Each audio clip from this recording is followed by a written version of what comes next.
show. Oh, you got to teach them some things. Am I? Eldredge so full of shit, though, Ellen. I know. That cat here talking about he. Well, I don't know. I don't know. Light skin thing. I don't know if it might be 271. I'm not sure, man. I don't. I say Eldredge. No, I'm not. I'm on the dog. I'm in 271. We share our family on the color palette. You know what? Right, 271. I'm not gonna have this conversation. If something break out in the hood, who you think I'm with? 271. I'm with the dogs here, brother. You sure? You on the other side. I'm on what other side? Bright skin side. I am paper sack brown. That nigga there. Hey, you know she done ran some buzz about pre-silver right here. How you gotta go to them, hey, during the 20s and whatnot, you know what I'm saying? You gotta go to them little dancing, AKAs and apples and all that was just kind of getting that thing. No, I'm just saying this around that time here when fraternities and stuff. Hey, no, put that paper bag out there. Oh, you missed it, boy. Hey, we gonna get the show started because I'm not doing this with you tonight. Yeah. Welcome to the Walk on Walk podcast. I am your girl, Miss Born Thick. This is my crazy ass co-host, Mr. Awakened Genius. Tonight we got a phenomenal show for y'all. Starting out by saying thank you for last week's show. Yeah. The love that I got last week for my birthday, I'm still celebrating, by the way. I love it. It was amazing. Came through Mr. Eldredge Washington himself. He gave you guys some tidbits of information on a course that he is about to present to the public so you guys can be as great as he is and we are in starting your own businesses. So guess what? He decided he was going to come back so we can have a look deeper into this conversation because this is our serial entrepreneurship series. So we want to make sure you guys are taking full advantage of all of the information that we are giving you. Please believe the shenanigans will come no matter what. I'm gonna do one thing. Now, sharing and what laugh and have a good time, but we need you taking notes. If you haven't had one of these things, they call a smartphone. They call it that for a reason. They have a note section on there. If you're an iPhone user, just go to your note section. If you're an Android user, I don't know if they call it notes, but I know it got to be a note or notepad. Notepad, I think that's what they call it, notepad. So please take about 30 seconds if you got your smartphone with you, and if you're doing something other than taking notes on your phone, it's a dumb phone. With that being said, we have the Eldredge Washington in the room, man, and this dude right here started giving some nuggets. We only have about 50 minutes, man. The power got knocked out over here a second ago, so we're back on track. So hopefully you guys can hang with us till about 7:10 at the latest. Eldredge, I know, has a lot going on. The first thing he asked for, though, Eldredge, was not what the topic is or anything like that. That nigga said, "Where is my cake?" from the Pink Cakery. I saw this beautiful white box that's very familiar from last week's show. That nigga said he want his to be out because I had it. He said he want his to be room temperature. I said go and get it. He said no. He said, look, you don't mind just sitting out here so it'll be room temperature when I get ready to eat. You'll be proud of me because I still got like a quarter of mine left. Yeah, we ate a half of it at the house. Hey, do you have a camera? About to put one on it. I still got some left, but then I brought some goodies. You know, I told you last week that I was gonna be doing some things this show. Do you bring? Did you put it out, or you just got goodies for the? I have some goodies this week. Anybody who identifies as a female, you can actually win prizes also, I think. This is true, or you can win a prize for your wife, your girlfriend, your sister, your mama, whoever in your life you felt was born thick. And if you are born not so thick, we still love you. I think I have smaller sizes left. I mean, listen, I did sizes for everybody because some of my smaller girlfriends felt like I discriminated against them, and I told them it's nothing personal. Yeah. But if I can't pinch you, you ain't. Don't even worry about it. Hey man, look, check this out, y'all. Oh, look out now. I like that right there. Let's grab a little something. If your thigh can't do that, we ain't got nothing to talk about. Oh, shake it fast and watch yourself. Involuntarily twerk. Yes, sir. There you go. We gotta get that camera on there to watch it. Hold on, Eddie. Don't start giving you good stuff out without that camera being on your dog. Oh, 271 about to get you right, Eddie. One thing I say about him now, once he work his way up, he ready. I gotta take you somewhere with me, 271. And where we going, they say, it's gonna be all the thugs and all the gangsters. I said, well, my DJ, Oh, He yeah. got a little thug in him too now. I said, oh, I can't take no DJ who just going to play music. I need a DJ who can help swing on somebody. Ain't no more singing. We ain't doing nothing but swinging. Ain't what you said, what? I'm just saying. You might roll with that too, Miss Born Thick. Let go. You know, we carry around here. Yeah, I got invited. Hey, Eldredge, check this out, bro. I just got invited to something, man. Hey, call one of my guys, man. Shouts out to my boy, Craig Boykins down there in Montgomery, Alabama, man. We were talking. I kind of told him about some things I had going on at it. And when I told him the breakdown, man, and we negotiated, he said, bro, man, you're looking at about $8,000 for that engagement right there, man. I said, hey, man, I'm just telling you, he sent me some stuff, man. I got to say this publicly because a lot of times when people do stuff, folks don't get that flower. You know what I'm saying? So shouts out, man. Craig, thanks for that lookout today, man. Thanks for what we call that play. He said, bro, you leaving too much money on the table. I'm just be honest. That's what he told me. And when he sent me that sheet, I said, I get it now. Yeah. Because once he sent me that sheet and I realized, I'm like, yeah, man. And I told him, I said, man, I'm with Let Us Make Man. I've been doing benevolence work over 20-something years. Been doing it hard, yeah. But I've been doing benevolence work with Let Us Make Man. We've been in about 16 years. Oh, wow. Going on this 17 years. I think we started. Yeah. So this year 17, so I tell people like, man, at some point, man, we just can't keep doing all this benevolence work, man. We got to get paid, and we got to get paid fairly. Yeah, I can't pay my tithe because niggas want to get a hook up. Pastor, I'm letting you know, Pastor, I'm collecting this year, Pastor. We about to fill them coffers up down there at the church house. Eldredge Washington today, he might not pull up in that dog, but he can sure make donations. So what we need before we dive deep into the rest of this, yeah, we about to get on this thing with Eldredge. We were just waiting on the lights to get on because he had to get look like he ready to cut up over there. We need you guys to make sure you are liking, sharing, and subscribing right now. Right now, yesterday. Right now. To the Walking Hold Podcast. on. Right now. Now you know you talking to good stuff when you say right now. And then Rick. Yeah. Right now. Right now. Right now or right now. If you're not using the A-R-E, you're not saying it like you got no conviction. So y'all, check this out, man. This Born Thick. I'm excited, man. I am too. I was stressed out for your show, though. Why? I just want to make sure everything went out without a hitch. You know what I'm saying? But I'm so simple. I know. Hell, I'm simple, but still, you still have to negotiate, get people there, and making sure, you know, make it. And New Black Tony, you still not off the hook. Let's make that very clear. He finally joined my team, baby. You're not off the hook at all. Worth nothing. Didn't I tell you?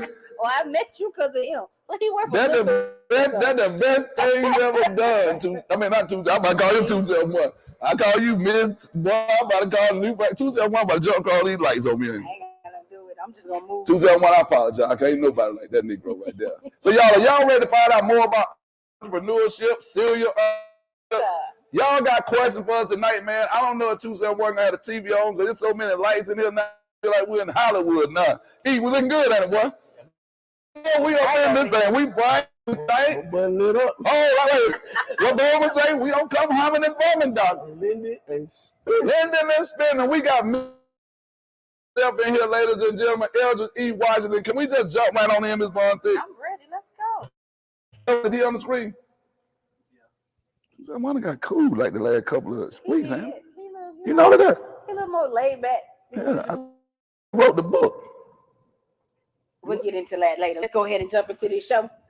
Negro become an author, then they start, you know, he talk like an author now. You know, he don't even just talk like 271 no more. Yeah. So we're going to quit calling 271. We're going to start calling him Professor. Dr. Meadows. That sounds better.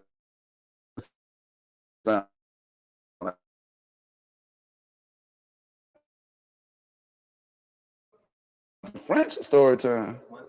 I'm freaking right now. What money? Start going to French with money. Yeah, I know that money. I don't know what money them French kids or what money doing out here. Hey y'all, I'm about to say, don't buy your child that book yet. Let's read through that thing. Oh, bunch of French. I'm about to say, no, that's for middle school students or high school right there. So Tuesday. Hey, I'm about to hold on. We done advertised the book on your birthday. These folks gonna get that copy to eat. These folks get a copy of hell. I didn't know. Hell, that was me and my husband. Hey man, we get right on in. With Eldredge. Eldredge, what's Welcome back, boss. Welcome back, man. Hey man, it's good to be here. Monroe's finest. Hey, come on, check it. You know what? Get that man knocked out. What you mean? Man, already done been hugging all on you. And Get knocked out by who? Oh no, sir. To you that saw that, man. To that brother, hey. Hey, Oh, to he that. might stop by. I'm talking about. Hey, now you see why I said that? You might just feel that thing. I Hey, said to throw that out there. knocked out a whole show. But not let nobody walk up on stage. No, actually, he loves the series as well because we are actually working on a couple of businesses ourselves. So y'all can come once you divulge who he is, y'all can come on the show and. He's not the person to be in front of the camera. Okay, so he gonna be behind the camera. Yes. But if we want to ask him questions like we do 271, we can. When he's comfortable, when he's ready. I'm not. I'm ready. Yeah, so just be on the lookout for the security company. My boy. Yeah. All I said, we got the light blood, baby. Anybody from the country, let me tell you this. You know that Negro from the cheatingest county in all your area right there. Oh, back today. So look, man, we're gonna get right on anything. You're a serial entrepreneur. I brought all my gear. Alex, you'll be proud of me. Hey man, I minimize this thing down to one thing. The thing, this is where you and I are, and I think Eldredge, you the perfect person to talk about this. This one thing, I've used this book before, but Eldredge, there's a special meaning tonight. I just want everybody to see this. Write this book down. That's why we asked you guys to take notes. Yep. Thank you. I got the camera on. Eldredge, I don't know if you can see me. I know 271. He be working like 3 months over here, y'all. But again, if you're coming on late, go ahead and share and like that. You need to get this book as soon as 271 get me on there. But tell him the title of the book. Well, I tell you the title right now. While y'all got Eldredge, he looking good over there. I mean, I'm looking at on that screen over there. Eldredge got it hair locked up. So And they say real men. I think that might be this mall. I think that's mall. Well, you know, to the country side of life, they just gonna call it paint. Okay. We're gonna go with paint. Like mall. You ready for it? I don't know. 271. So I'm gonna say the title, y'all. Where's the job? If the job you have isn't the life you want. Eldredge, did you ever have a job like a regular job? Yeah, Yeah, and I'm actually a really good employee. I have never known you to have a job. So what did you work? The thing is, Oh no, I do know one job you got that you still have. But go ahead. Best care. That's the only job I ever known you to have. My last job. So in that book, what's so crazy? I talk about in your book. Yeah, which I'm gonna reference in a little while. But go ahead. I talk about all my mentors. From my first job when I was 15, I got a job at Boswell Motor Coach, where I was working for a bus company, cleaning buses. Then when I was 17, how long did that last? E? What's so crazy? The job didn't last long. The friendship and the mentorship still exists to this today. Oh wow! Yeah, to this day, and I got that job because I was on a group trip with my youth group, with my church, and we was in Gatlinburg, Tennessee, and we had these BB guns. It was when the airsoft guns at first came out. And we all went and bought guns. When you say BB, you mean like with the real BB, like what? Was when they start making a little seed like the plastic one. We never got those. Yeah, that I know the one. You mean you get at Walmart? They colorful.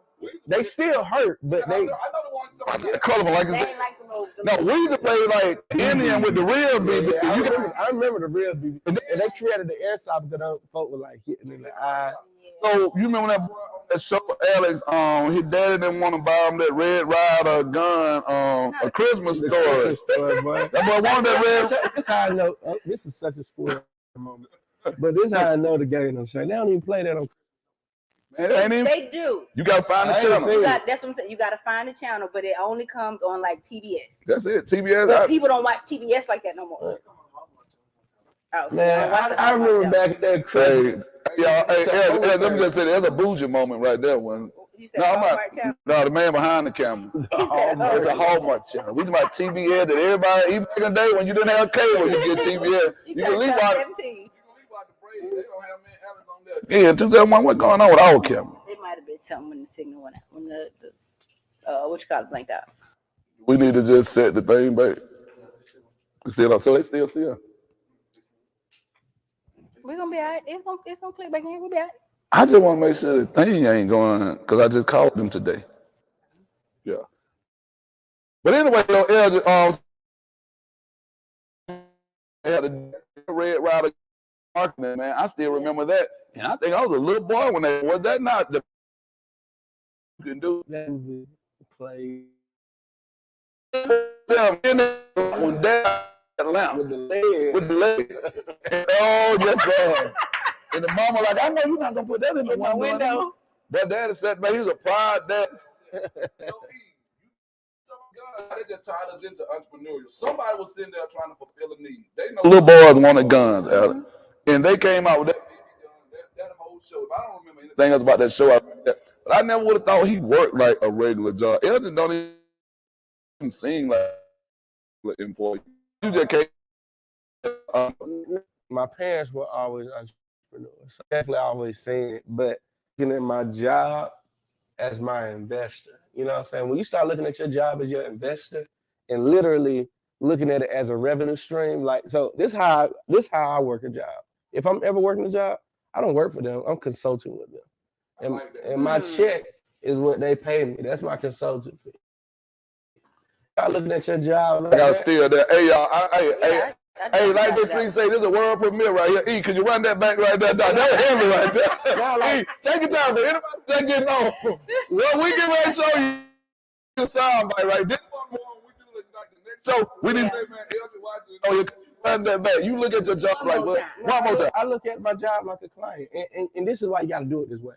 Because a lot of people hate where they work at. Mm-hmm. You know what I'm saying? And you only hate it because you're not understanding what it's doing for what you love. And like when you understand, and then when you're actually leveraging your job to do what you love, I need my job to pay for the books to get pressed. You know what I'm saying? You needed your 9 to 5 to take care of your 5 to 9. Yeah, that's it. But and the thing is, if you really care about this 5 to 9, if you really want to do, like, if you really in the mindset about to do whatever it takes to do it. About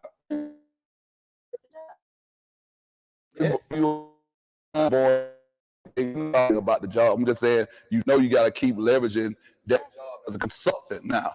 Since we know that, I want you to run that. You're a consultant right now for your job.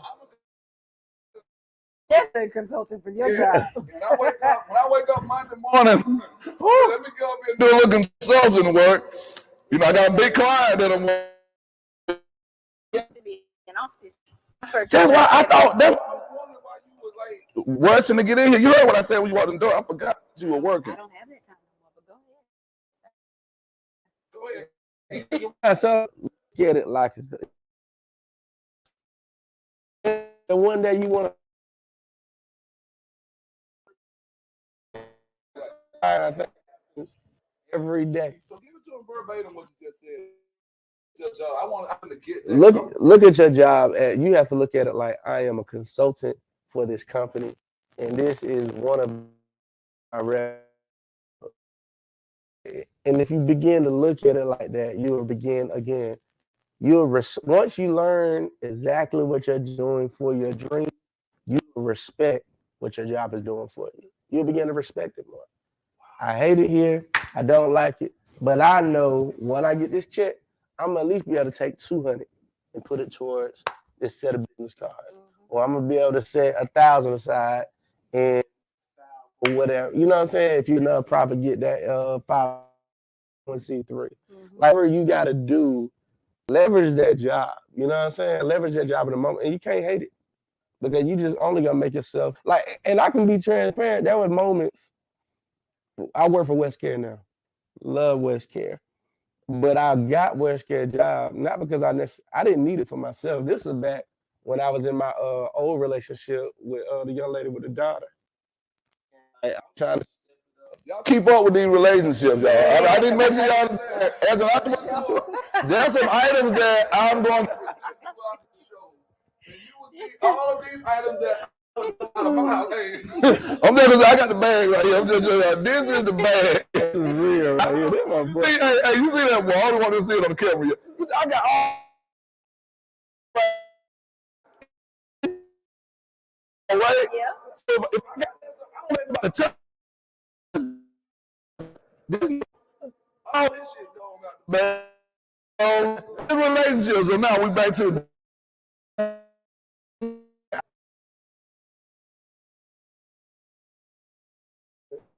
yeah.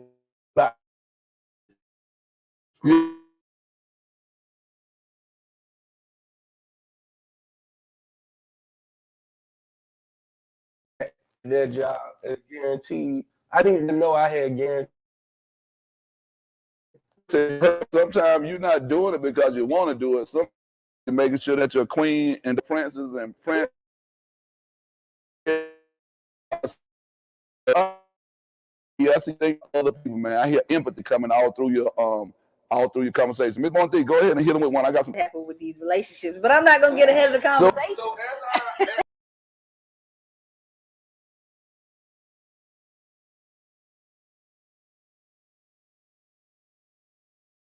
what are the steps to become an entrepreneur?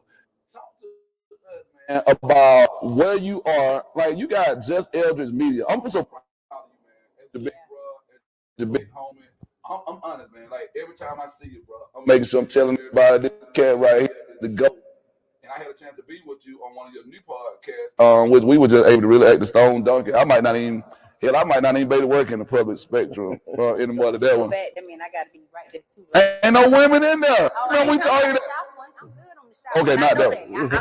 Oh, I go back to his red. Oh, yeah. You gotta come. You gotta come. Can't do the shop talk. Lady up in there. That was a bold move. No, you know what I said. Hold on, Now, I'm thinking about coming here. So you know, I'm like, come on. I need to know when the other lady.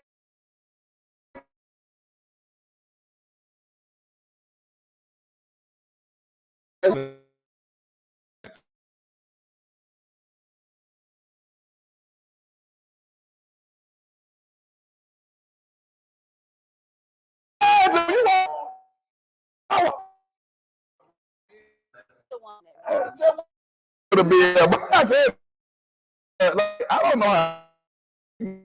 It's my boy, man. Yeah, but he cool. He cool for it. Like, we friends. Yeah. Joke on him.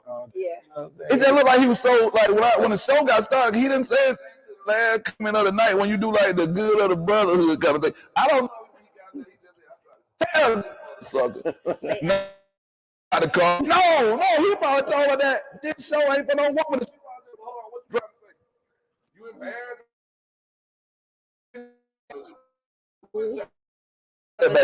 Gotta know when to fold, know when to hold and when to fold. She went inside.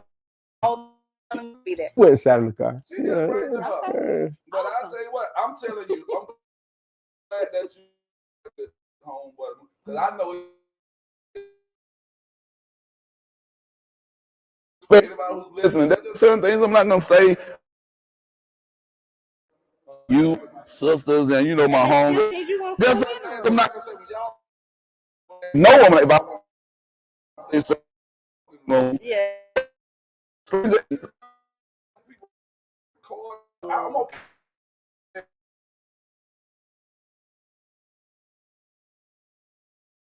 The mindset though, because you got just Eldredge Media, man. You like, I don't know, I don't want to say your age, but I know you ain't too damn old. And you are doing stuff that I'm thinking people are doing usually and they're like 40 or 50 years old. So like, did you come from a family? I heard you say your dad and mom were all entrepreneurs or whatnot. Like, did they instill that in you? Were y'all wealthy growing up, or like, kind of, what did that look like? Oh yeah, so we were like, man, we were roller coaster rich. Okay. You know what I'm saying? Explain that to the folks in the back. So roller coaster rich is where, you know, my dad was a true entrepreneur. So like, it was levels to it. Let's talk about it. So when my first memory of my parents working, my mom was a professional gospel singer, and my dad was her manager / sound man. I'm serious. I didn't know that. Yeah, so I was homeschooled in 6th grade because we were traveling singing with my mom. So all the children sing? Yeah, we also. So y'all like the Jacksons? Nah, we weren't that good. But like, no, I don't mean like y'all were that good or that bad. I'm just saying, but the whole family was involved in the process. Yeah. But believe it or not, my mom's siblings, when she grew up, they were like the gospel Jacksons. Like if you Google the Floyd family, like they were doing their thing back in the 271, can we Google the Floyd family? 271, can I? 271, is this working tonight? Let's pull up. I ain't pulling it up. Okay, because I want to see. The inmate keep going on. So like for my dad, I remember my mom stopped singing and she was wanting to go back to college and finish her degree. Yeah. So my dad started they had started a leather company where they were making what it was called Go West. It was a Western store where they sold wallets, belts, saddles, all Western. Why did they stop doing that? You know, ready to do something new. I know they ended up selling. I think they sold one of the stores because they had franchised to like 2 stores. Come on, I would love for them to start. Well, I know they're not together, but hell, they still start the store. Yeah, like they were doing Go West, man. And I remember like I used to get a lot of whoopings when I was little. So Go West. Do you think West Georgia stole that from them? Because you know that's West Georgia. West, Yeah. I don't think that's stole from them, but okay. All I know is I remember getting whooped with brand new belts. You didn't want to see them like good leather belts coming out.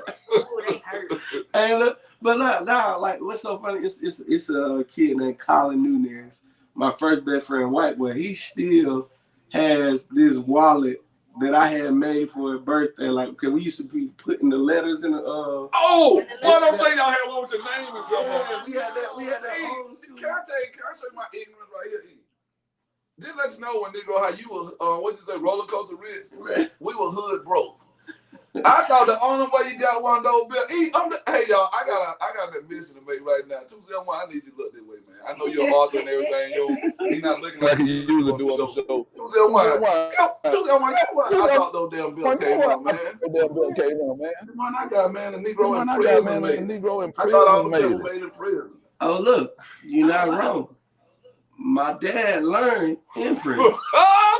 Oh, Walk, I knew it was something to it. My dad learned in prison. Yeah, because I got mine, man. It was a skill he learned in prison. Yes, because when I got my first one, Alec, I couldn't get it when I lived in the hood because them things seemed like they were, like they were way out there before. My daddy brought that skill out of prison. That makes sense. Started his business. Now, we're not encouraging you to go to prison to pick up a skill set and nothing like that. But what we'll say, if you are there, or you got family members there, let them know pick up a skill because it might end up getting franchised on this side.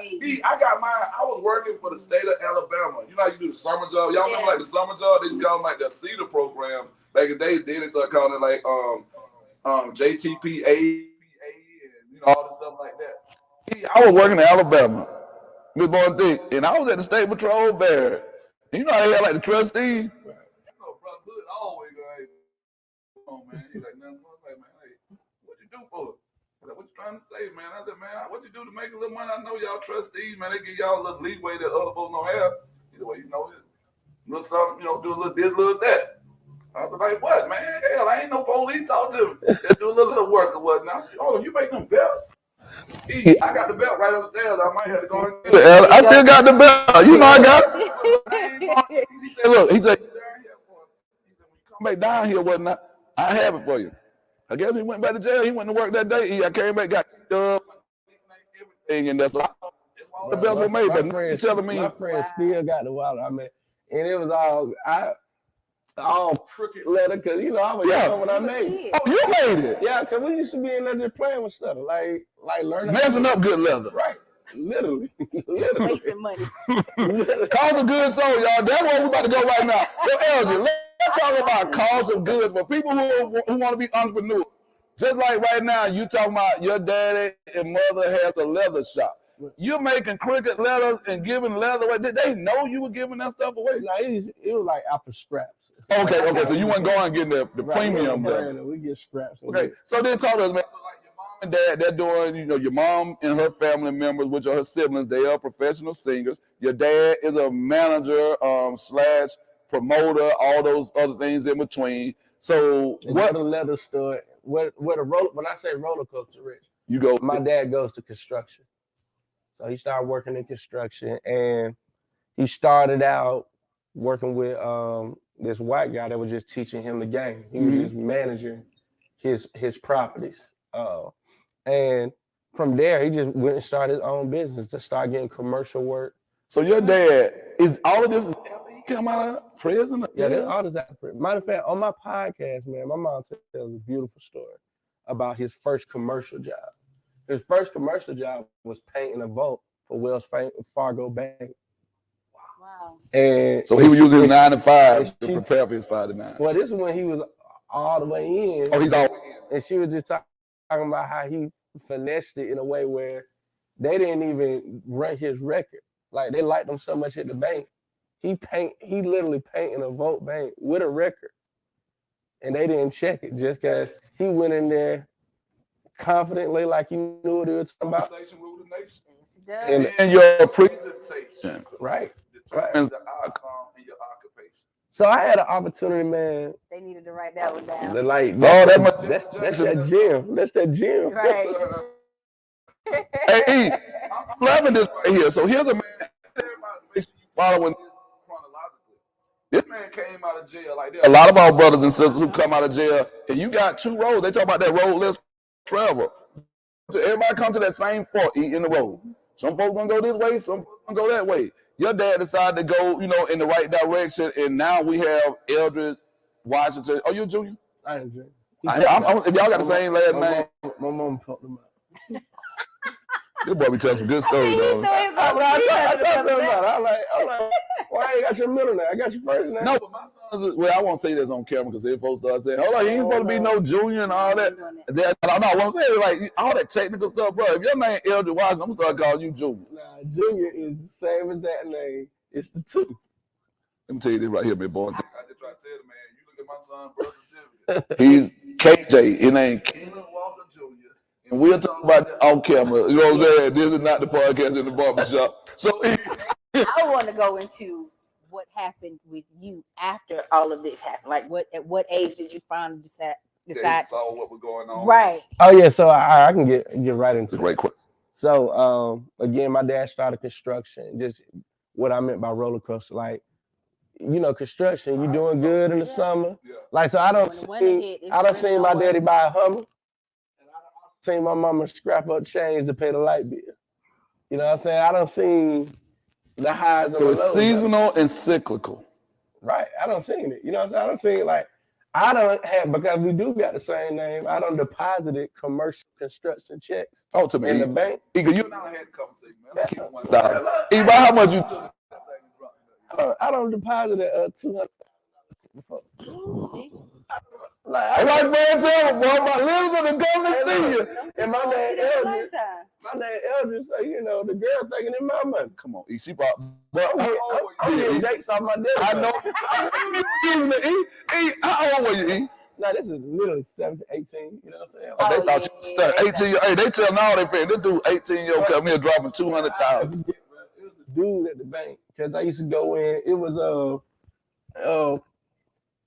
where's that bank called? Washington Mutual? Yes, it was. Yeah, it was Washington Mutual. I got a little blue. I still got my little blue bag that they give you when you put the money. Yeah. Then they turned to Chase. No, they turned to Chase. Exactly right. It was Chase. Yeah, they right up there on 85. It was the last name Washington. Oh, you sure enough. Did you have a bag E with Washington? I still got my bag. He like gonna make deposits and stuff. I remember the one dude was like, hey man, we need to hang out sometime. Like, cause I kept coming to just deposit my damn check. Oh, he worked there. Yeah, he worked there trying to kill me. What you doing? Man, what you do? I like, man, I got a little construction, doing my thing. Yeah. Like, I'm flexible. But you do work with your dad. Help out a little bit. See, that's the only thing I hold. That's the only thing I hold against my dad. He didn't teach you that skill set. He didn't teach you skill. I'm guilty of that too. Yeah, in his defense, he said I used to play too much. Makes a lot of sense. Yeah. Can't play around with my building houses and all that. But I used to so this is why I used to me and my like to this day. There's a whole episode on here on my podcast called Stunting Like My Daddy, and me and him have this conversation about what I held against him. Wow. We talk about it. It's a great. So this is a part of entrepreneurship right here. Right. Because like, as you talk about learning, I think a lot of times we learn it on the back end. Yeah, we first generation. Yeah, that's exactly right. So what is going on? I just want you to stay here. All my entrepreneurs, now we about to jump right on in there. Ms. Bourne Thick, just open them up right here. What are some first steps, E? Going back to what Ms. Bourne Thick said. Now that you've seen your dad coming out here, you watching him, we know you're playing too much. When did the light switch go off? You say, hold on, That's some real serious stuff, man. You got to know how to manage your money. You got to know how to start, what kind of upfront capital you need. Because you like what you said with your dad, money's coming, man, and then it's going. Right. Like, when did you know that I'm willing to take that chance of doing what my pops did and knowing that sometimes I could eat at Fogo de Chao, and then at other times I might be eating Roman noodles out the plastic bag like they do in jail? So middle school for me. Mm-hmm. Middle school was when my first entrepreneur journey started really trying. Yeah. And what I want to tell entrepreneurs is don't discount your experiences because of the level that they were on. Meaning, we've done some stuff that actually universally applies to entrepreneurship, no matter the level. But because we went and made millions, we discount the experience. Somebody asked me, Born thinks I'm still we riding with him. Do you think the Negro sold candy at school? I'm sure he did. Was that your first? I'm gonna tell you. Okay. I'm gonna tell you. So they're gonna leave. I'm going to get a book. So the first one was grass. First one was cutting grass. Not weed. Yeah, cutting grass. Regular grass. Regular grass. Okay. That was the first hustle. And I'm gonna be real. And no make sure. No shade. Nobody decided this is what you do. And then even to my dad, like I realized at early age, not too smart for this. Yeah. Like I can figure out another way. Mm-hmm. Like, and that's what my dad used to hate about me. Yeah. My dad used to say on a construction job, he would tell me to do something. Like he would tell me to move this pile of rocks to that side of the room. But he would show me how to do it one at a time. And you trying to do it where you I would throw them all on the tarp and drag all of them. Yeah. Makes so much sense. You know what I'm saying? For me, I'm like always thinking, and he used to always say that, like he used to tell my mama, he was like, watch man, he gonna find an easier way to do it. But now that I'm an adult, I'm like, you should have seen I was a genius. I was a thinker. Hold on, that was a genius. Awaken the genius. So I should have been down there right there. I was saying that. We need to awaken the genius. Sidebar, say this. Because I know what the brothers of Let Us Make Man, Walt, Malvely, Derek, Parham, like I can name all of them. I know what Let Us Make Man did for me at 22. If I would have met y'all when these boys that we be giving scholarships met y'all, man, I don't know where I would be right now. I'm operating on level I'm operating on right now at 32 because of Let Us Make Man. I can say that wholeheartedly. And I can say, bro, I had a chance to see your. I was talking to a guy on the, before we went live the other night on your show. I was telling the guy, Ms. Bonte, I said, bro, I'm so fortunate that I saw him come in and put in the work. Saw you. This Negro grinded for 3 straight years with Let Us Make Man. People don't understand.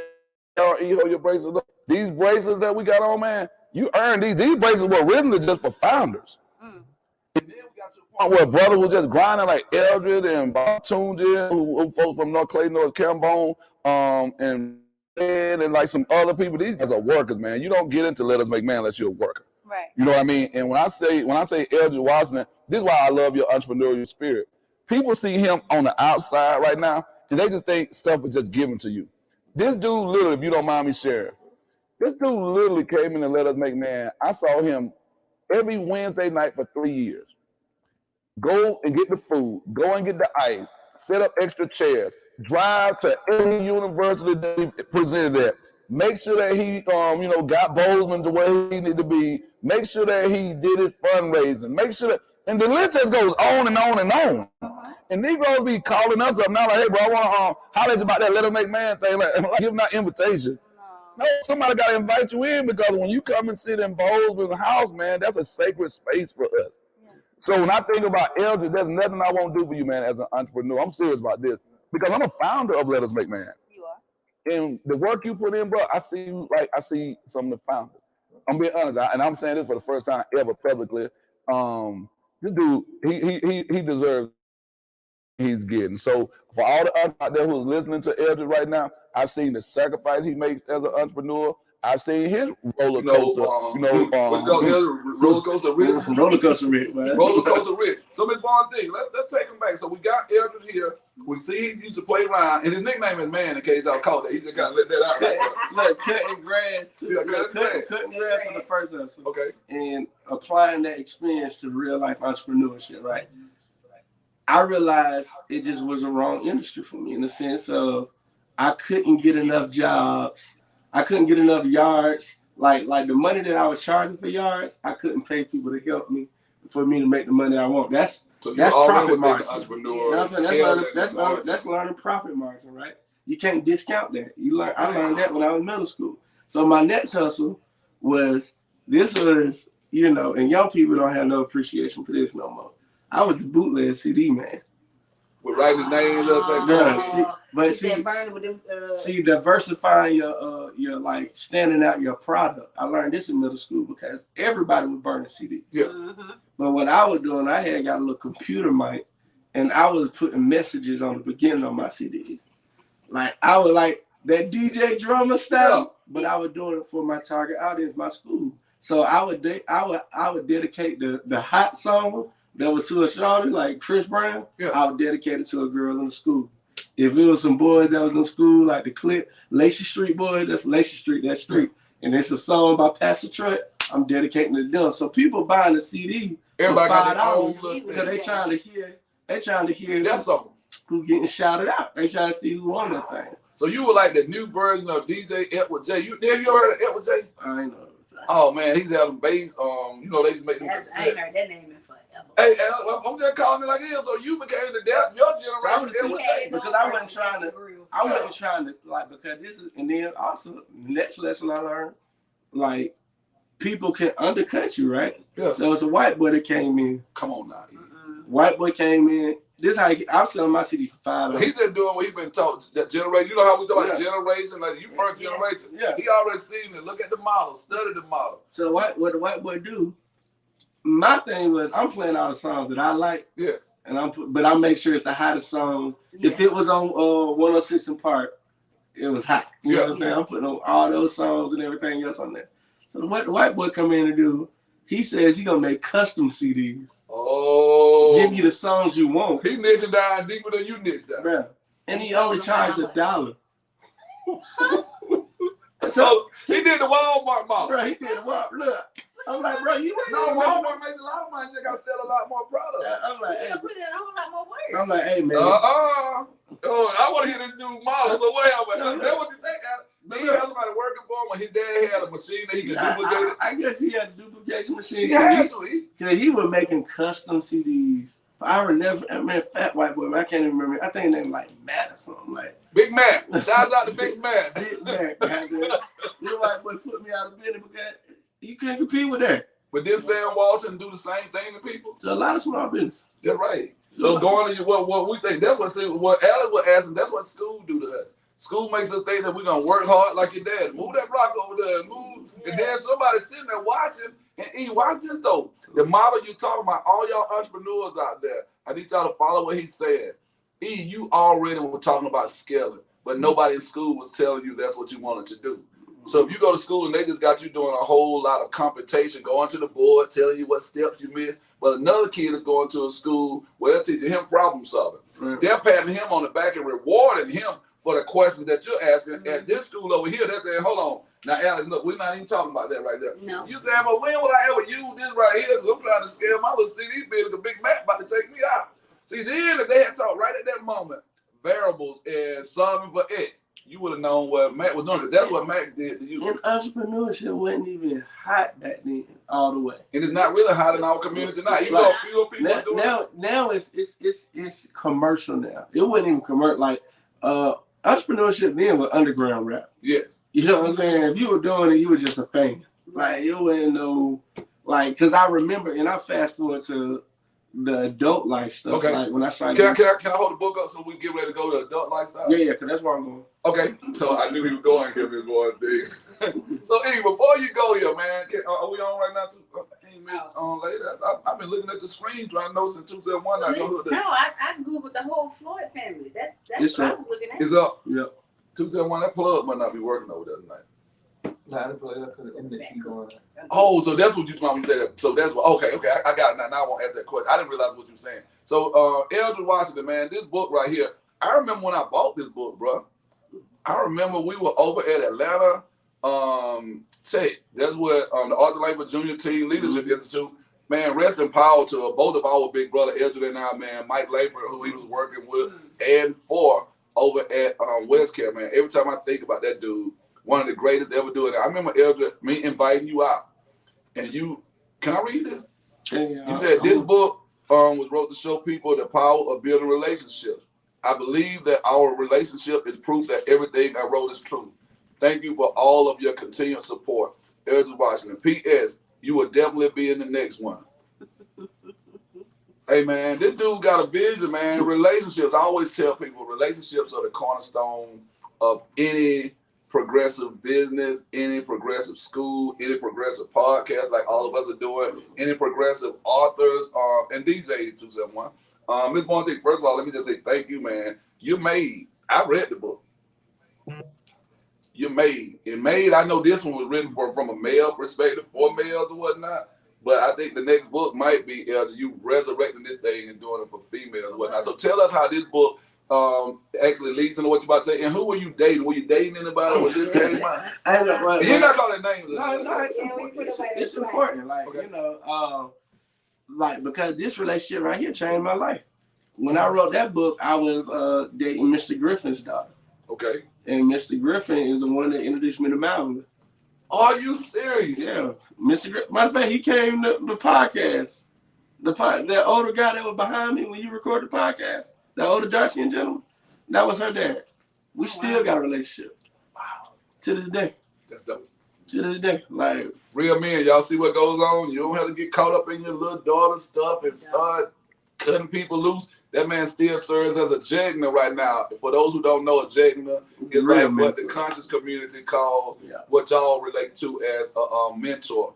We won't go into the whole story about mentor versus jegna. I'm gonna say the right word. Yeah, we're gonna say though that we are dealing in the realm of jegnas because Eldredge and I, we know we got an obligation, and we know we loosely say mentors or whatnot. We understand what it stands for. But you wrote this book, Made. You meet Mr. Griffin. He introduces you to Miley Davis, and that. Well, you still living in Monroe, or had you moved up here by then? Moved to Atlanta. So just real quickly, my first real business was not even a business; it was a nonprofit. But you have Made. It was Made. Made was the nonprofit. Made is an acronym for Motivated Adult Developing Excellence. Oh wow. So that's what Made was for. Okay. And Made was started. You done heard the story about Drico and my friend. Shout out to Drico, you're a legend.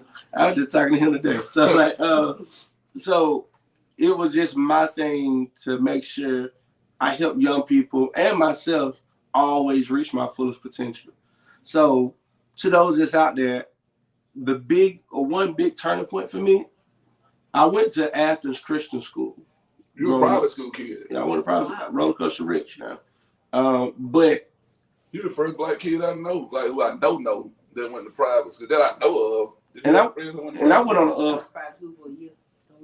I went on a football scholarship too. So first year my mom paid because I had got into my own trouble. So she pulled me out of public school, went to private school, and they found out I played sports, and I was about to leave.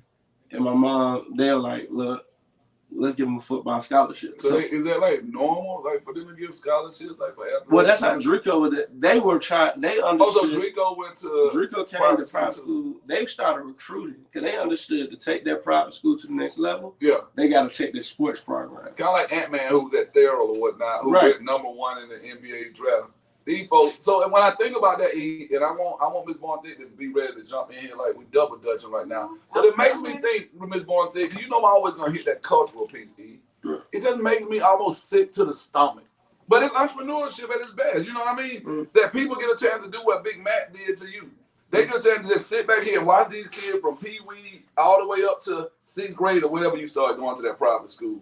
And they know that our money is gonna be just like roller coaster rich.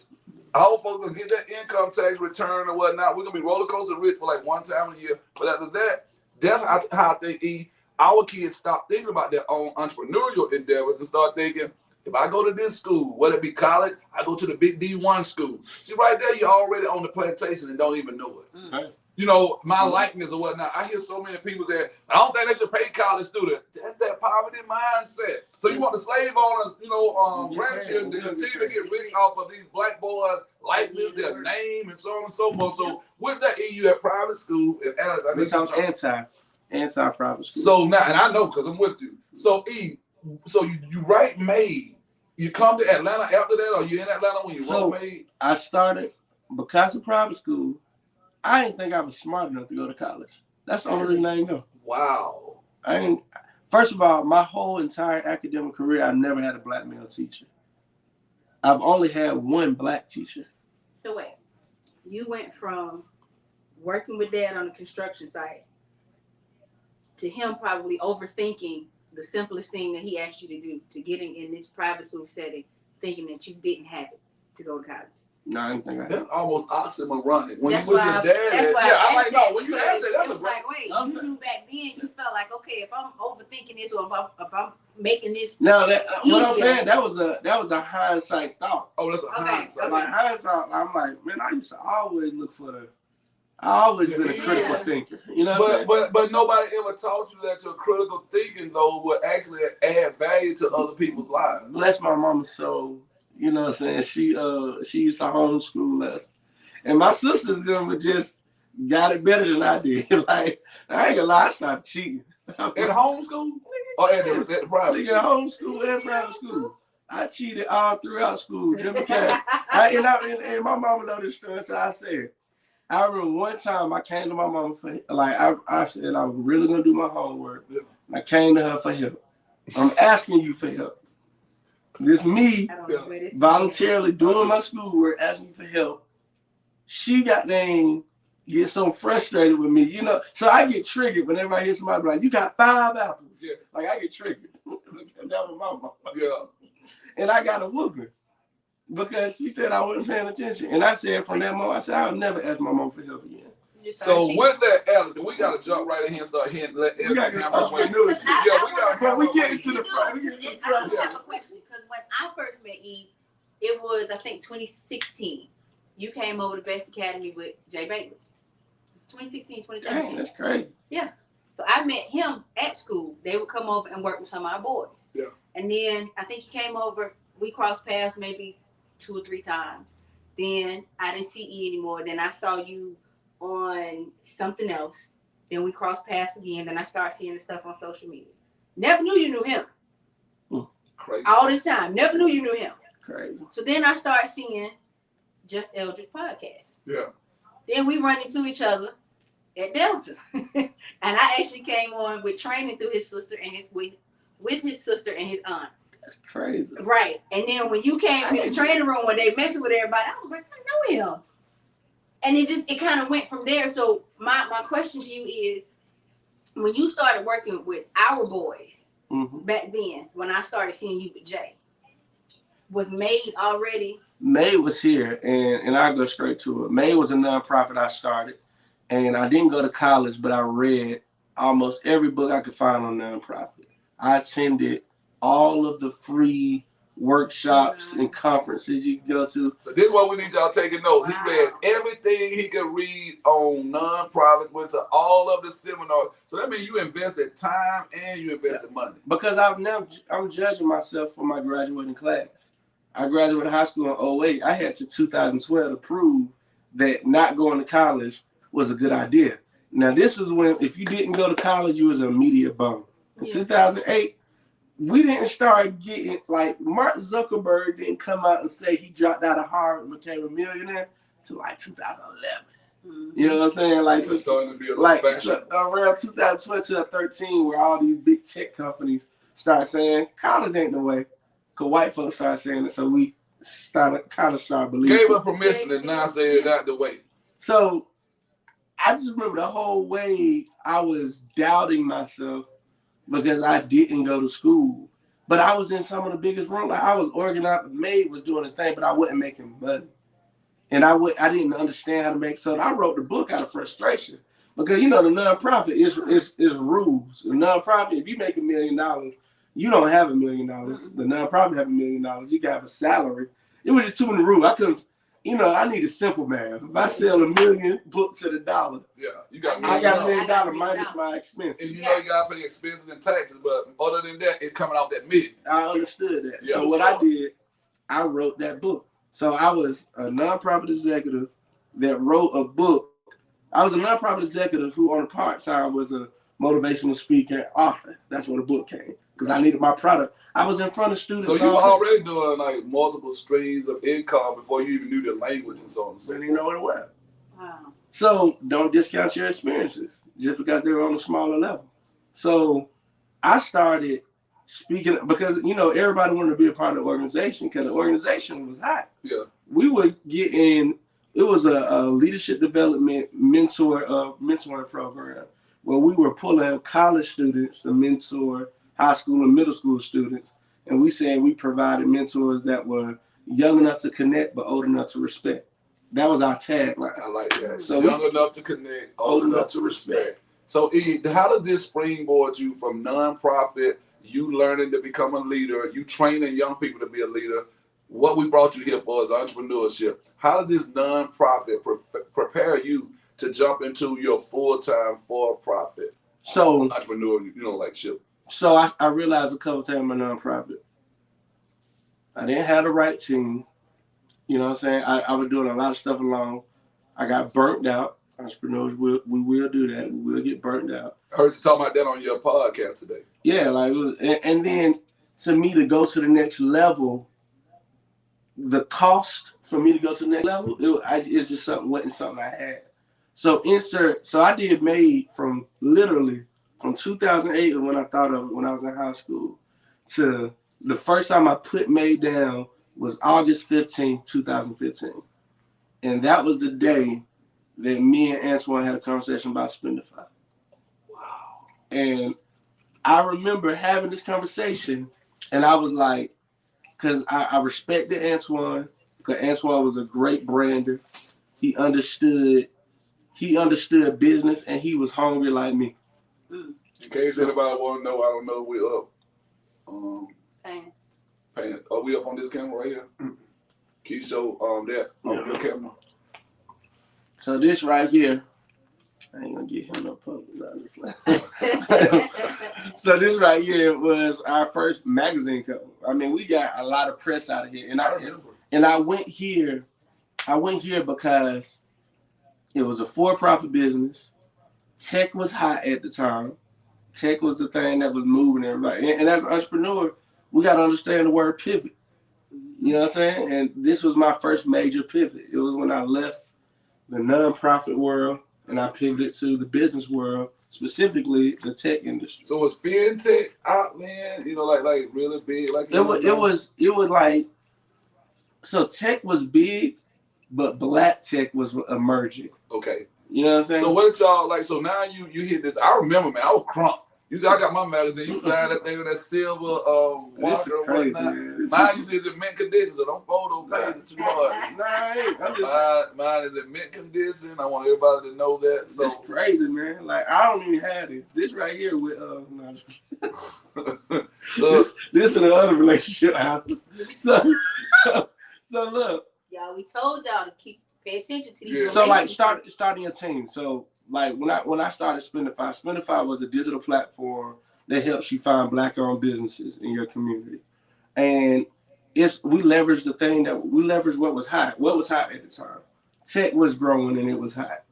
Black Lives Matter was a big thing because like always they were killing us, and the thing that kept coming up was how do we control our own communities? How do we do it? So the conversation of consciousness, supporting Black-owned businesses, that stuff kept coming up. That stuff kept coming up. So after that, now I'm like, how do we were at the King Center when we came up with the idea. So I trained at the King Center on King Nonviolence, and Bernice King, shout out to Dr. Bernice King, has a training where she teaches young people the philosophy of Dr. King. So that's when I started studying who he was, learning about his last speech. I seen the mountaintop where he promoted us to shop with Black-owned businesses. So we said that Spendify was a continuation of Dr. King's last wish. That's what it was. So we went from this. This was the first time a company went viral. Again, we started working on it. I know the dates specifically. August 15th for the first time we thought about it. We didn't have a name. The name at the time when I brought it to Antoine was #BlackMoneyChallenge. And the reason why I called it that is because I was like, shit, everybody do the water bucket challenge. This is when challenges first started taking off. Yeah. So I said, well, I'm going to do the Black Business Challenge. Yeah. So again, leveraging trends. to promote your business. That's what we were doing, leveraging trends. So we went to the war room, figured out a name, and we launched January 1st, 2016. Just want to take a seat right there for a second. Right now. You know, let me get on the other side of you. All right, cool. You just talked about the word pivot, so I just think we need to pivot. We'll get this all right. Okay. All right, so we in that thing. Let me know where you're going. Let me see where you at. Boom. Oh, wow. Is that you? Yeah, my bad. So, Apologize. Hey, y'all, this how folks do. Rookie stuff. Once they get their own media company, they come in your spot and phones just going off. And but I love it. You just told you don't my bad. I just got nervous, man. She sitting too close. Man. Sorry, son. I don't protect the man up so far, man. Yeah, I told you. But for these people who are watching you, man, I know we're running out of time, but for the people who are watching you, dog, this is so crazy. Yeah, you know, but we didn't start like right at 6, so we started about 6:15, so we got a little time. We got a power shortage. For everybody who's watching, if you wonder why we're sitting on both sides of Eldredge, he's not in any kind of trouble or anything like that. I don't want y'all to think that we're going doing any kind of counseling. And the brother is good. We have a power outage. It's been messing with our internet and so on and so forth, man. And this is the commercial internet. That's what I'm not understanding either. Right. This commercial internet. I don't need to pay for a commercial internet if we're going to be going out like this. Don't blame them. Tonight you can blame it on the storm. And if it continues tomorrow, you gotta blame it. But I'm gonna blame y'all here, cause y'all blame us. Y'all don't get all y'all money. Y'all don't blame this. I don't able to go buy baby for marriage. Yeah, it's the only way. So look, check this out. I'm gonna need to get me, Alex. I'm gonna need a discount on this.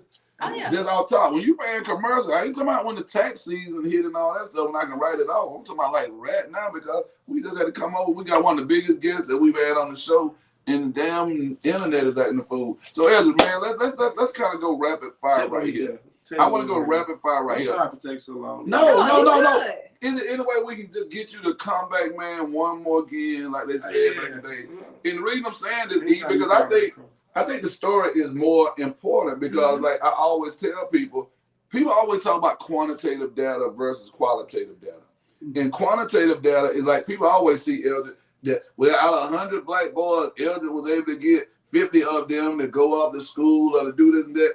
Those are numbers, man. I mean, those are important. But then that qualitative thing is, okay, they're from Monroe. And in Monroe, we don't have access to the King Center. We don't have access to Marta. We don't have access. So my mama might not be able to get me down to the community center because I lived in the outskirts of Monroe. I don't know what county it is. What county is Monroe?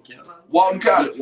Big Walk. So if I got doggone live on the outside of the city of Monroe, you know, in the more rural parts of Walton County, my mom might not have been able to bring me to the MAID programs or whatnot to be with Miss Eldredge. But if you look at it quantitatively, black parents don't want their kids to take advantage of these different programs and so on and so forth.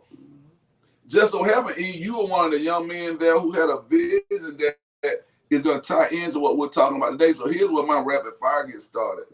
What made a young man from Walton County who, you know, you didn't go into it, I don't want to go into the story, but we'll catch that the next time, who had like a little run-in, you know, so to speak, you could have given up back then. What made you decide that you gonna like not only save those young men when you were doing MAID, but once you got it, I still see you saving young men now. You got what you call your young wolves.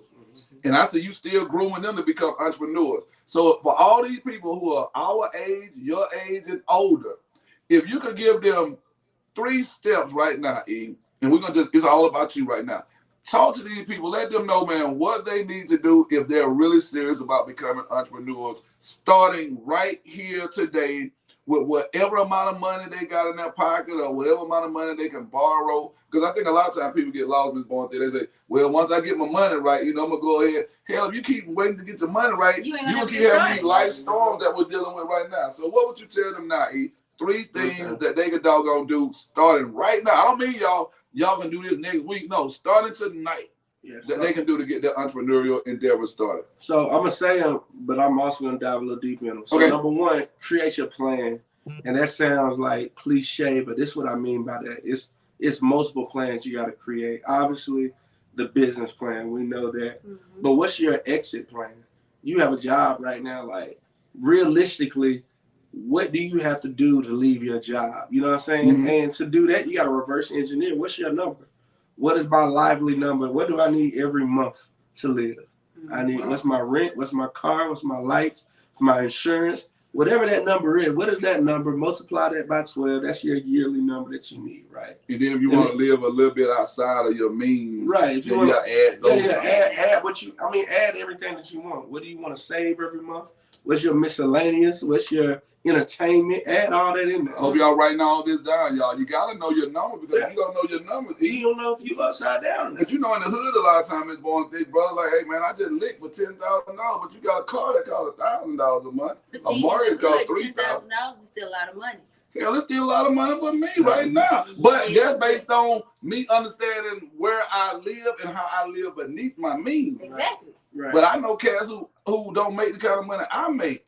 And I can see them at the club, man, buying $300-$500 bottles of liquor that we can go right across on Old National and get for $50. And that's kind of like that hood.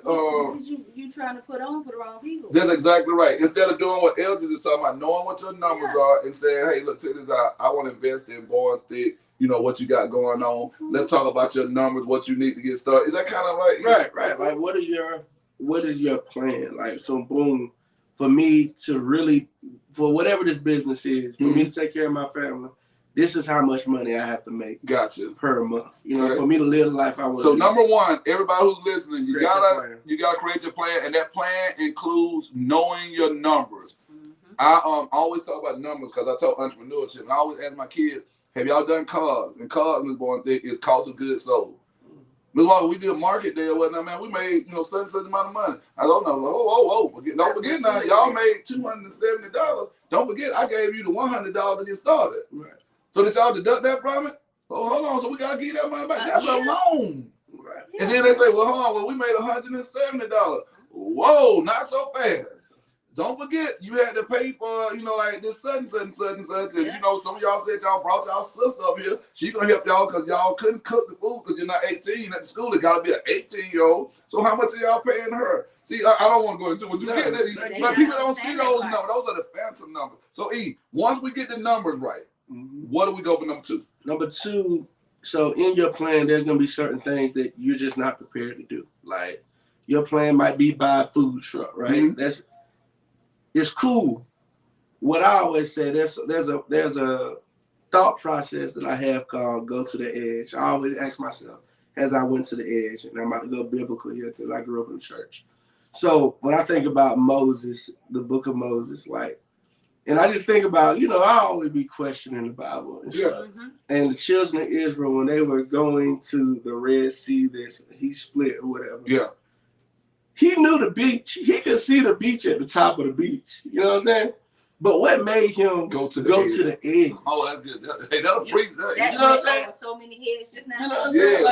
Like, because a lot of us can look, man, that sea ain't never gonna split. Let me turn around. I ain't never gonna afford that food truck. Let me turn around. I ain't never gonna be able to get the startup funds to get this app done. Let me turn around.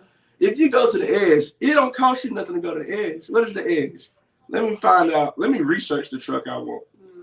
You know what I'm saying? Let me write the job description for the people I want to hire.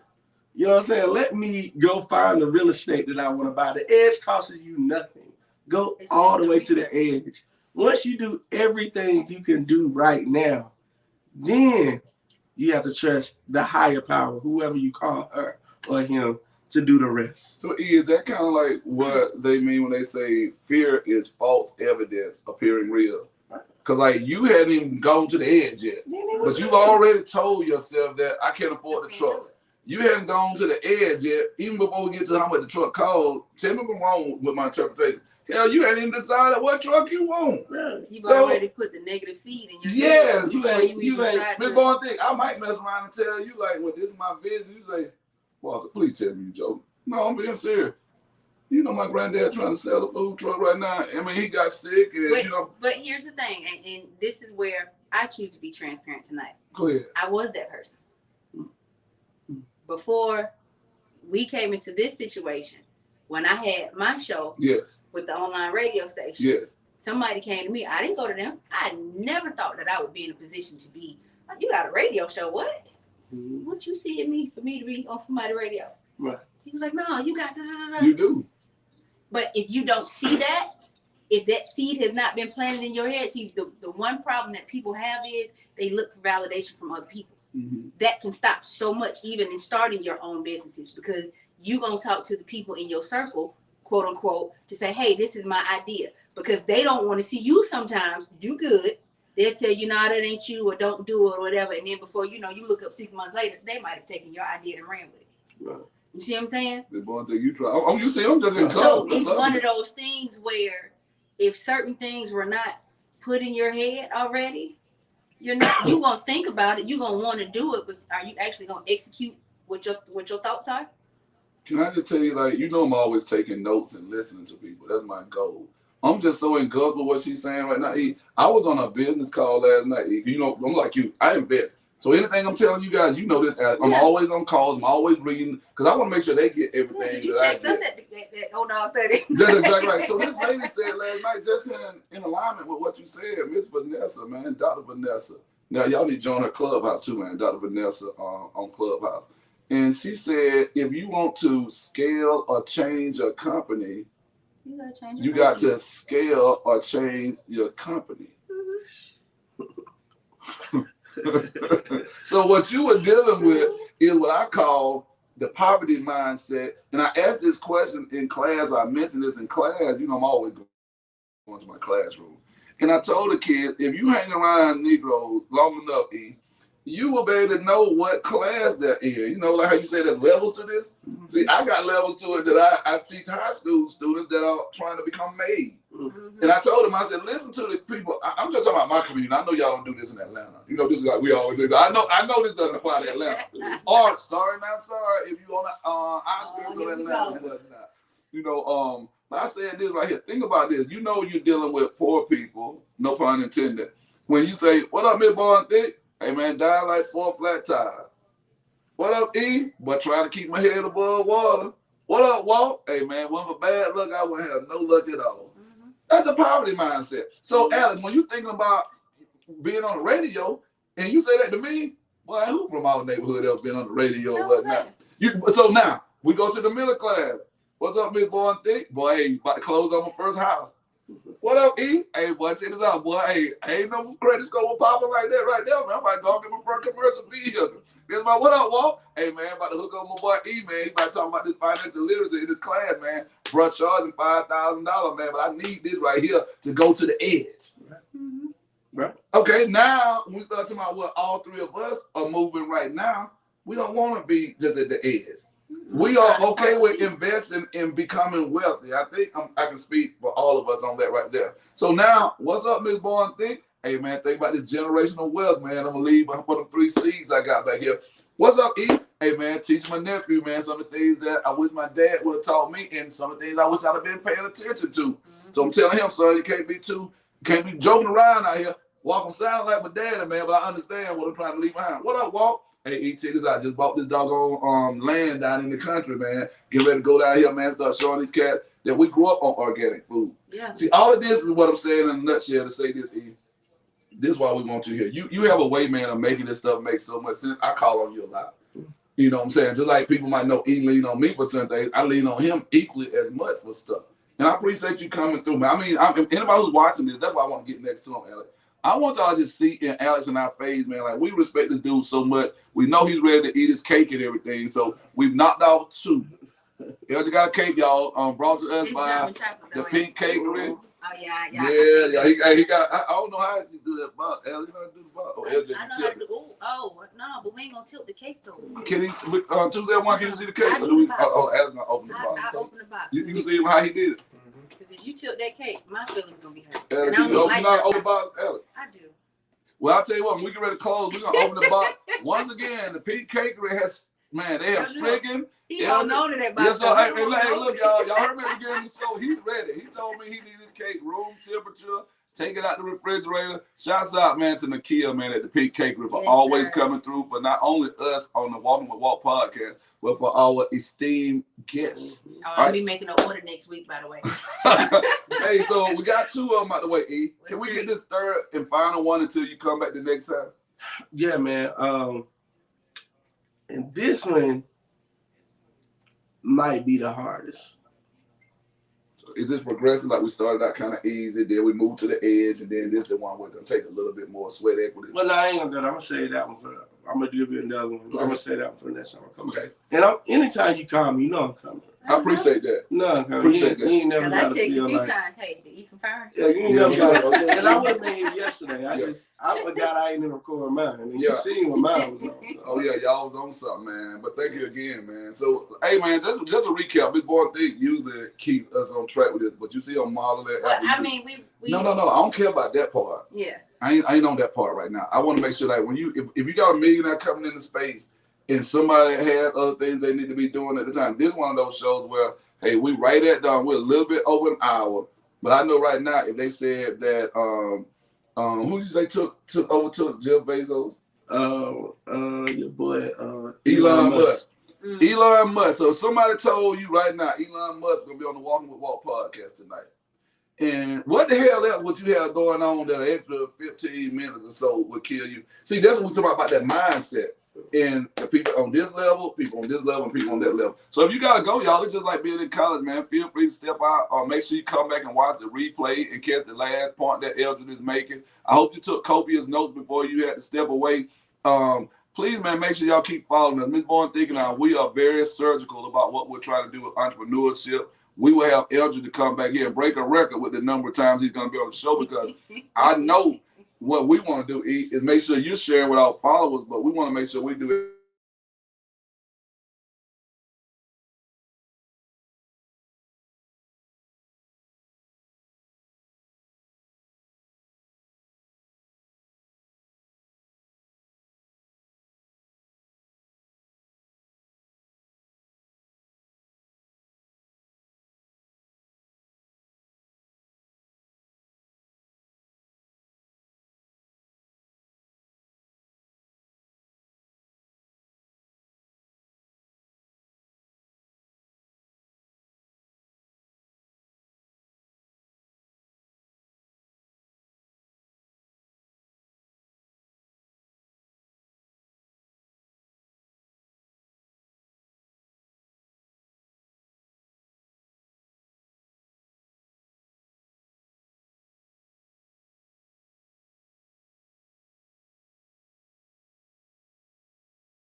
Because on that list, if you pay attention, he had multiple people That he put on the made the list because of his company. That's what I want. That's what I want to do right there. Now that's my was goal. impressive. Very. Because if he could, obviously, he could have shrunk his pie, and he could have been on top of that list. Yeah. So what he did? Oh no! Not only did he get on, Good. I mean, 2001 ain't saying shit. What little thing? Oh, we still on. Like, so let me tell you what it reminds me of. For all the folks who out there, I know this is gonna hurt me to say this. It reminds me of that Nick Saban tree. Nick Saban, almost everybody he puts on, they go to the next level and become like a premier. They coach under him. So from what you just said, that hurt. that hurt me like hell to say that about Alabama. But you gotta admit it, though. Gotta admit it. If you come from underneath, look at the most recent national champion, the Georgia Bulldogs. Nobody had beat him except for Jimbo. Jimbo beat him in a game that was not as impactful. In the game that means the most, we beat him in the Natty. So that means now the curse of Nick Saban has been broken, but Nick not mad. Of course, he's a competitor, but that still comes from his tree. So could you expound on Bill Gates? Just the fact that he just had multiple people that make it. That's impressive. So was that your third point? The third point is when it comes to people finding Jekna. Gotcha. Find your business. We just all these 3 points are really all about mindset. It really wasn't even about doing anything. The mindset of knowing my plan. Know your plan. Doing everything I can do in my plan that doesn't require the money I don't have, the time I can't give. That's going to the end. And then 3, finding that example that keeps me going. So I know it's possible. That person that I can watch, I can read every blog they wrote, I can watch every video they put out, I can listen to every podcast they post. Find your Jegna. For those that don't know that wouldn't know, find that person that you can follow. Man, let me just recap what her last question for our special guest tonight. If you out there, you just coming on, let's say you did not hear anything, there's a lot in the story, man. And Eldredge has a rich story, and that's why I had this book on The Richest Man in Babylon. I think you are our richest man in Babylon when it comes to this generation of entrepreneurs. I'm claiming that right now.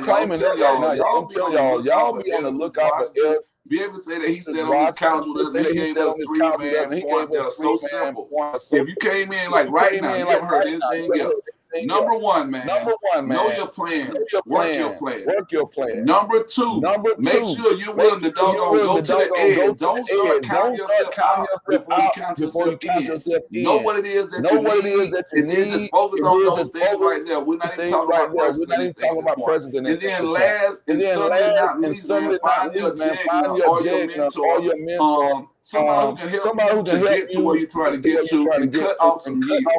That's the one thing I think that Eldredge trying to communicate, because those Jegnas are going to save years off. This is stuff that people usually pay you for. Eldredge come here tonight, man, share these things on our platform. We want to thank him for that. Ms. Boyd, thank you. One last question. What is that one piece of information or that one statement that you would tell somebody who gets burned out before they even get started? You said a while back. The information don't get burned out. A tip on how not to get burned out. Yeah, because you said earlier in the show that you are going to get burned out as entrepreneur. Yeah, you definitely do. Yeah.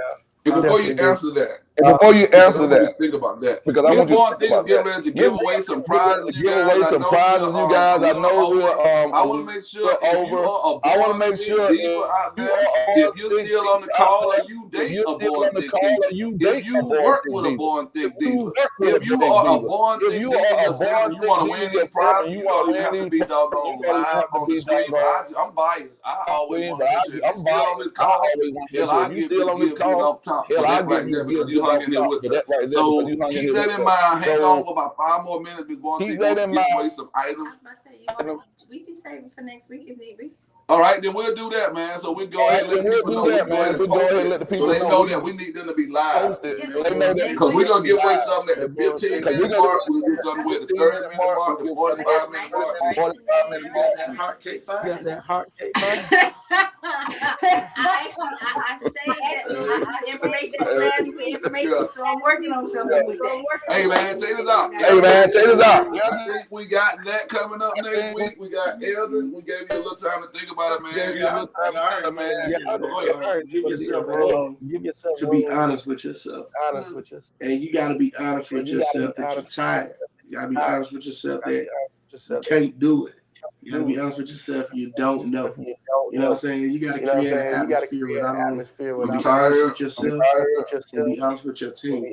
Okay, be honest. Sometimes you get tired. That's okay. Like we trying to work through it all. Sometimes. Like I ask a question every day on social media. What are you doing today to get closer to your goal? Yeah, what day are we on now? I know you used to have the number of the day. You tired today, man? I can tell you. I mean, but you see, when you said team, that's our team members. I can tell it's so ironic that this is exactly. I can tell you, I just nothing about his energy said you laughing and y'all don't see him. Y'all don't see him out there. You need to come. Matter of fact, we need to start having a live. I'm ready for that. Yeah, I want people to see who do 2 because I know y'all I want y'all to see the energy in the room. You can't feel the energy in the room. Eldredge Washington being in the space with you, man, it's like an energy that just elevates your spirit, it elevates your mind, it elevates everything about your whole being, man. E, look, we're not gonna take up any more of your time, man. We want everybody else. Can you open this cake up, let them see it, and close us out like you do? Let them unbox it. Unbox it. I saw them saying on the Tiffany's thing, unboxing my gifts, like when I sell my hoodies and my books. I gotta make sure there's an unboxing strategy that people use. So even when you say you study everything, like package it and how you unbox stuff, you know, people really go all out to unbox. That do. Are we on there? I don't think 271 got you on there though. You see how that just fell off? Let's just kind of. Nah. Are you gonna pick it up like that? If he doesn't mind. You're such a lady. Lord have mercy. I think 271. I picture right along here. Let me bag off. Don't you know your producer? I knew when he did that. We're gonna do podcast today. Cut this tonight. Can we lean in and get a little bigger with that? Piece of this. I'm still. Yeah, I'm gonna have to let y'all know took that it. one on your own. I don't even eat German chocolate, but it just looks good. Well, the cake tasted so good last week, and I haven't ate a German chocolate that I like. I just wanted to challenge it. Hey, this is a challenge. Tell you how you preserve it if you like it and you don't want to eat it all of it. I don't need no tips on how to preserve it. I'm gonna eat this. Yeah, we plan on. Yeah, we. You put it in the freezer. I don't need no preservative. That's only for you. Are you like born thick and trying to be like little born thick? Hell no. Cause you still got some cake. You got some cake though from last week's show. I do. And that's even after I gave a lot of it out. Yeah, we got most of it. You did. I'm surprised But that. I know I was gonna want some more. And you know, it's a little better one for me. Thank you, Pink. What's the Pink Cakery? Thank you, Pink Cakery. The kid from the Pink Cakery, man. You got my man E. Once he tastes it, hopefully we'll have him doing what he do on his podcast as well as he come back here and he can tell everybody how soft it was, how moist it was, and just how delicious. Or too cold. So that means we're not gonna get a slice of it. All right, man. So look, check it out, man. Thank you. Look, man. Okay. I'm gonna be real, bro. Can I be real? Not even on like you really just kind of impact. Like my mama don't even got. My mama don't even got all that. Man, I love my mama. And I know she's proud of me. But I know my mama. I give my mama $100 each. And they collectively they got this. So I don't remember this one. I remember that one. This one, man, got my boy Nas on there, man. Got Nas. And Eden was in this one right here.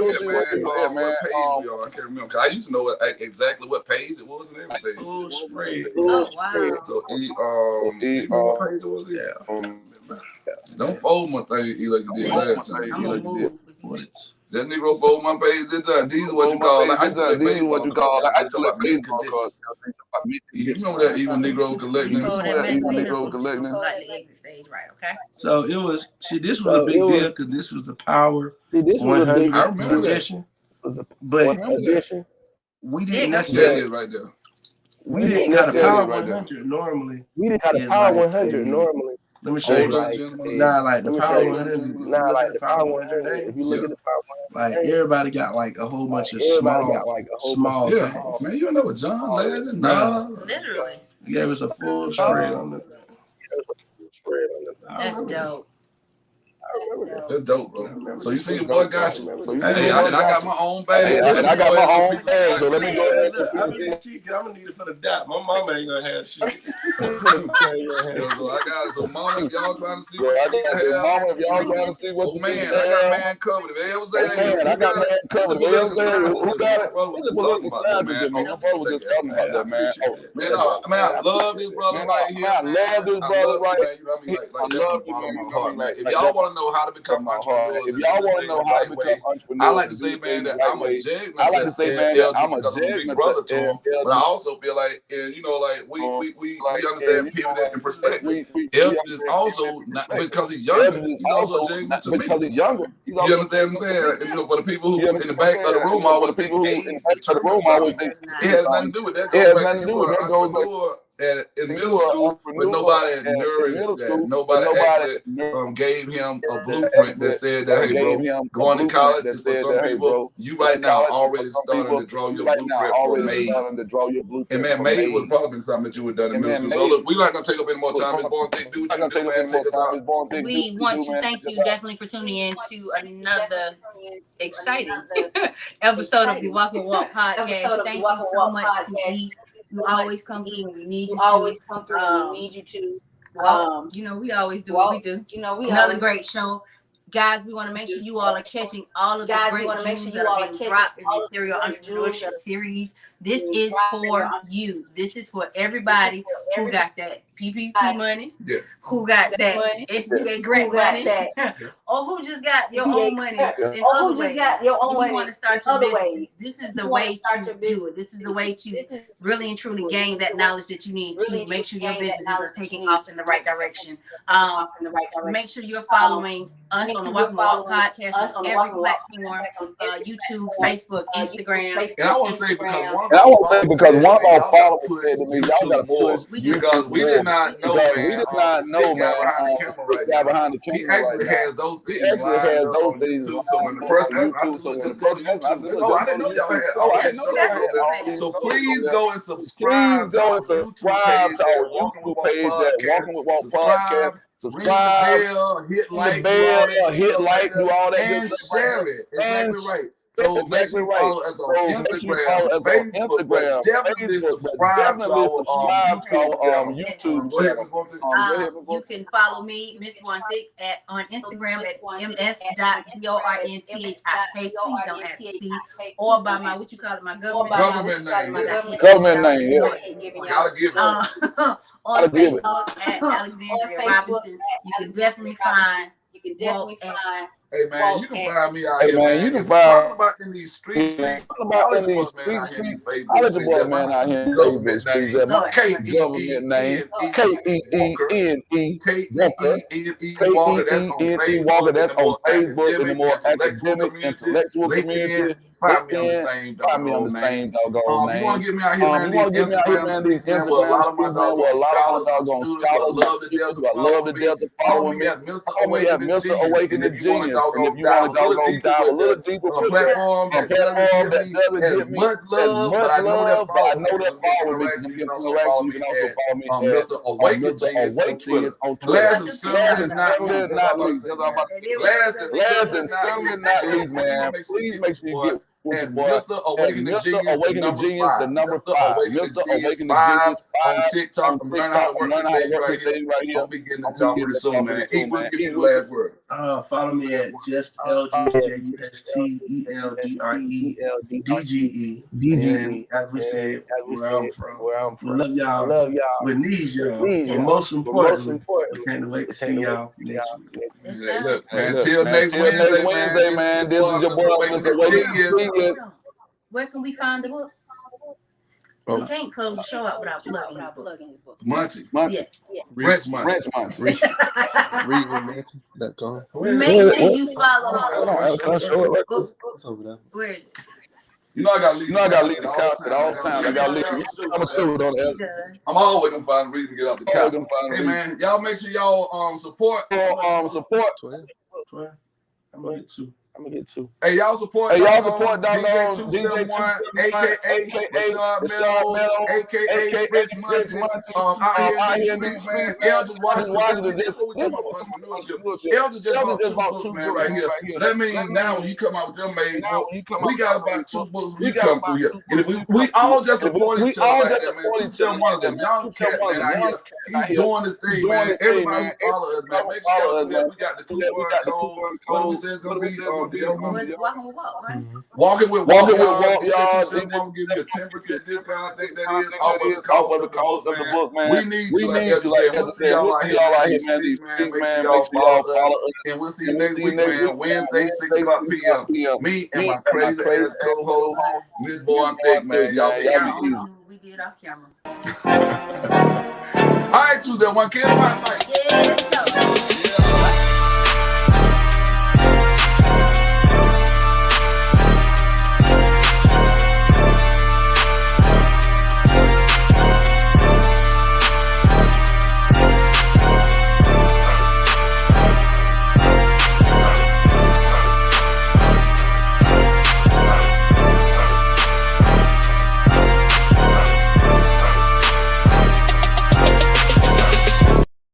We didn't quit.